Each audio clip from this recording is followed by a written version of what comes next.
Hey there, YouTube. Happy Friday. What's good in the hood? I don't have coffee, but get your beverage.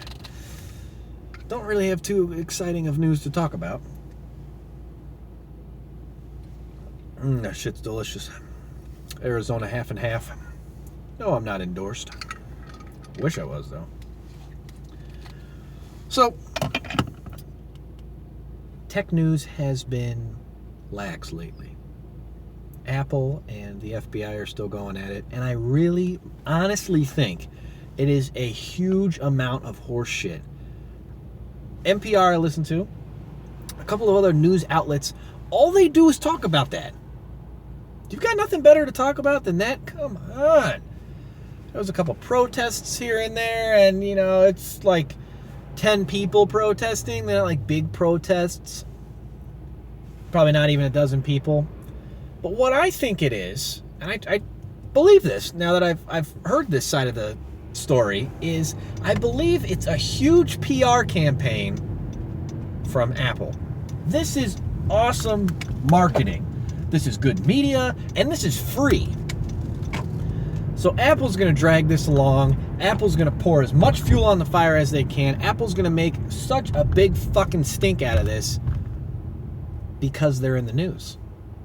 The more they're in the news, the more they're talked about, the better, more popular their products get. People are watching this news shit. Oh, yeah, Apple's, man, they put the hammer down. They don't take shit from anybody. They've got apparently good encryption if the shitty fucking IT guy at the FBI can't figure it out. I'm sure the FBI can figure it out. I can fucking figure it out, and I don't work for the FBI. Any third-party forensics, electronic forensics investigator can hack the shit out of any phone. A little 4-number password is not going to stop you. Trust me. But Apple loves this marketing. It's just like Donald Trump. Donald Trump, for example. Why is he doing so well right now? It's not because he's a good guy or he's nice or, people like his hair or, he's funny or something. He's getting so much publicity. It's insane. People talk about him more, 10 times more than any other candidate, and he's going to soak up as much of that free marketing as he can. And I think, the more somebody is talked about, the more popular they're going to be in any instance or any business or any outlet. And that applies here to Apple and to Donald Trump. Super Tuesday is coming up also. If you're not familiar with Super Tuesday, just like all the other primaries, Super Tuesday is kind of a cluster of a handful of states that their primaries are all on the same day, and it's kind of like one big event to get all these numbers out of the way, and it really kind of, makes or breaks your race depending on how election primary results roll out. Another thing in tech news, getting back to that, storage. Samsung has released new chips that allow for 256 gigabytes of storage, which is basically what you can use right now. But I'm talking about 256 on board. Max we can get on board right now is 128. But come on, how many people out there are using all 128 gigs on your phone? You could own your phone, 2 years is about the length of a contract. Most people own their phones for 2 years or maybe more. Unless you're some photographer or something like that, and you work solely on your phone, you could take pictures and videos for your whole career of you owning that phone, and you'll never fill that damn thing up. Install as many apps as you want. You'll never use all that space. Great that they've got it available and whatnot, but I like that this is expanding and we can have phones that have 256 on board, and there's some nitty-gritty tech details into how that is achieved. But you can have, like on my phone, it's 32 gig onboard storage, but I have a 200 gig micro SD card, and that's the max you can have so far on a micro SD card. So I have close to 250, but do I use all of it? No. I probably use 60 gigs, but how many people even use that much? So yes, Samsung, thank you. We can now have another 200 gigabytes on our phone, but are we going to use it? No. So it's kind of like, let's invent something that's pretty irrelevant for the next, decades. Until, 8K comes out and we all have 8K cameras on our phones, and storage becomes so massively big that, okay, then I understand that happening. But what Samsung's doing here is inventing the car before they invent the wheel. So it's just like the whole conversation with 4K. 4K and a whole new resolution and Ultra HD was invented far before you could even get 4K. Sure, you can have a resolution of 4K, but no cable channels in 4K. At least not a couple of years ago when it became mainstream. Now there's a handful of cable providers and networks that do have 4K content. But like 8K, for example, let's take 8K. There are 8K TVs out there, but there's only a very small, there's like a dozen manufacturers in the world that even make 8K cameras. It's really, really hard to even buy an 8K camera. And obviously, if it's not shot in 8K, if it's not rendered, if it's not edited in 4K, if it's not exported in 4K, if it's not, the whole process is not in 8K, it's not going to be in 8K. So that's the problem. Yes, we have this wonderful technology like 8K, but the infrastructure doesn't allow for it to happen. No cable channel will be in 8K.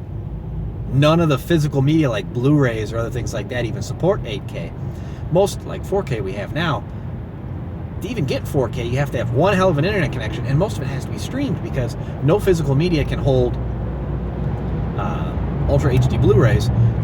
They can, yes, Christmas, a couple months ago, that Ultra HD Blu-rays, 4K Blu-rays do exist, but players are a couple $1,000s, and discs are equally as expensive. So, like the video if you have one of those, because I want to know how many people have Ultra HD Blu-ray players and all that good stuff, but it's just not there. The technology's not there. They're inventing all this technology. Oh, buy a new 4K TV. Oh, buy an 8K TV. It's not even there yet. You can't even watch it. It's hard to stream. There's plenty of people that buy 4K TVs, and I would know, that buy these 4K TVs that they've got a 10 meg internet connection. They can't even buffer 1080p. Let alone 4K content. All right, you get a little Netflix subscription. You've got some 4K House of Cards. But my internet won't even buffer it. Or I don't even have a Roku. Or, they don't have the infrastructure for the purchase that they just bought. But, just like any other salesman, they'll swindle your ass right into it. Oh, like a curved TV? Oh, my God. Anyway, that's my rant for that. I'm not going to go too far into that. What else did I hear in tech? VR is on its way. HTC Vive, very interesting, but I heard there were some setbacks with it, which is disappointing. I also heard Rocket League, and I love Rocket League, but I hate Rocket League because I hate the people I play with, and I throw controllers, and I get mad, and I break stuff, so I'm kind of not allowed to play Rocket League anymore.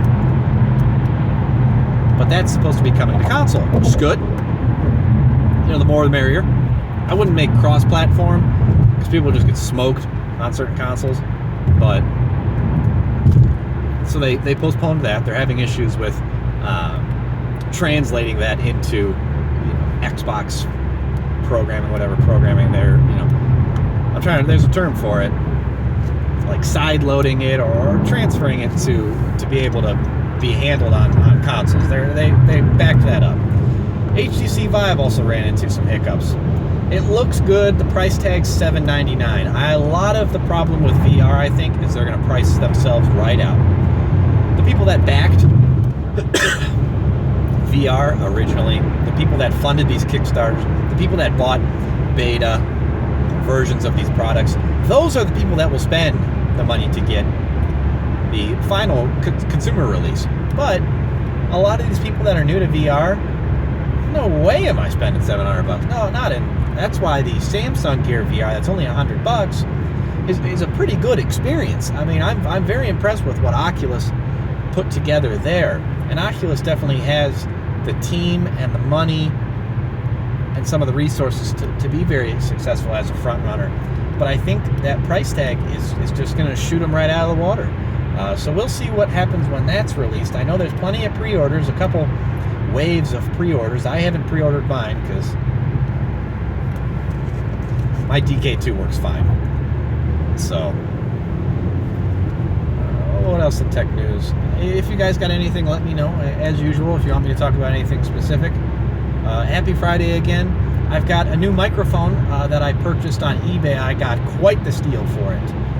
It is a Audio-Technica microphone. It does have a USB interface, so it has USB and a 3.5 millimeter 1/8 inch auxiliary input as well. So when my new camera comes in, I'll be able to use that. But for now, my current rig that uses USB microphones for that interface will also be able to use this new mic. So I'll probably have a review, or at least an unboxing, coming up of that product soon. I'm actually on my way to pick it up because I bought it on eBay, but it is local pickup. So I've got my invoice and everything, and I'm going to go pick that up here in a couple minutes. So stay tuned, guys. I appreciate you hanging around. I know this is one of my longer talks, vlogs, commute things. I try to keep them under 10 minutes because I know your attention can't be held that long. I don't know how many people even made it to the end of this video. Well, let me know if you did make it to the end of this video. I appreciate it if you did. And we'll see you in the next one, guys. Thanks for hanging around.